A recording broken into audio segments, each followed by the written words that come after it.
अस्सलामुअलैकुम। मैं हूँ रूही चीमा उर्दू अम्मी। मैं आप सबको अपने चैनल में खुशामदीद, वेलकम जी आयानु कहती हूँ। उम्मीद है आप सब ठीक होंगे। हमारा भारी हरूफ के साथ आज अगला सबक है। आपको पता है कि दो चश्मे हैं जिन हरूफ के साथ लगता है उन्हें हम भारी हरूफ कहते हैं। भारी हरूफ, इनकी आवाज भारी होती है।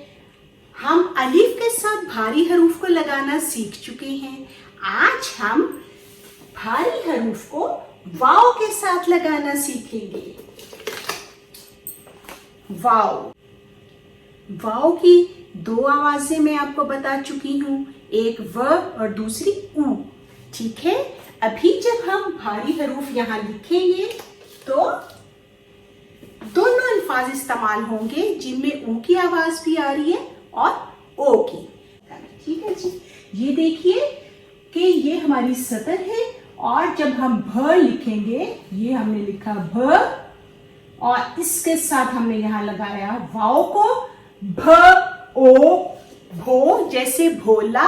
और अगर इसको हम पढ़े भ उ भू तो जैसे भूरा रंग है ना, ब्राउन कलर जिसे आप कहते हैं।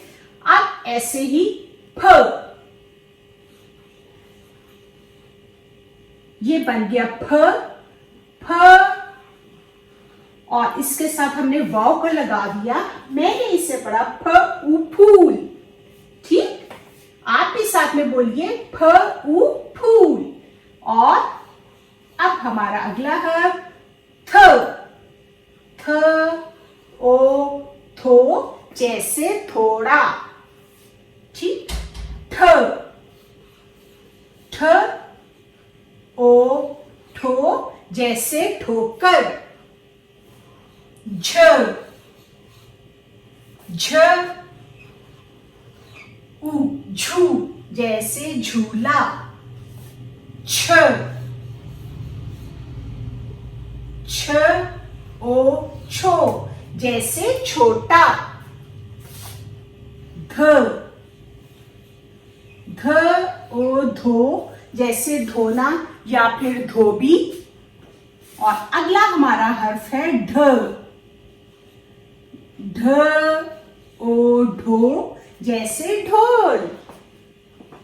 अब हम रे के खानदान की तरफ आ रहे हैं। र, र ओ रो।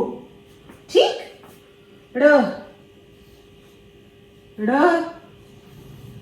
ये बन गया ड़ और इसके साथ जब हमने वाव लगाया ओ, हो जैसे पढ़ो। ठीक है, ख, ख ओ खो जैसे खोला। घ, घ ओ घो जैसे घोड़ा। लाम के साथ जब हमने दो चश्मे हे लगाया तो आवाज क्या बनी? ल। और इसके साथ जब वाव लगाया ल ओ लो। ठीक, या फिर हम इसको कहेंगे लहू। ठीक जी। म, मीम का मुंह नीचे को बताया था आपको आधी शक्ल की सूरत में। म ह, म, म ह ओ महो। ठीक, न, न के साथ जब दो चश्मी हे लगा तो क्या आवाज थी हमने बताई हुई आपको? न। और जब हमने इसके साथ यहां वाव लगाया न हो। ठीक जी, इस तरह से आपने भारी हरूफ को वाव के साथ लगाना है। मुझे उम्मीद है कि आपको इस सबक की अच्छे से समझ आ गई होगी। इसकी मश्क कीजिए। उम्मीद है आपको ये वीडियो पसंद आई होगी, तो इसे लाइक करना मत भूलिएगा। अगर अभी तक आपने मेरा चैनल सब्सक्राइब नहीं किया तो इसे कर दीजिए। हमारी मुलाकात इंशाल्लाह अगली वीडियो के साथ होगी। अपना बहुत ख्याल रखिएगा। अल्लाह हाफिज।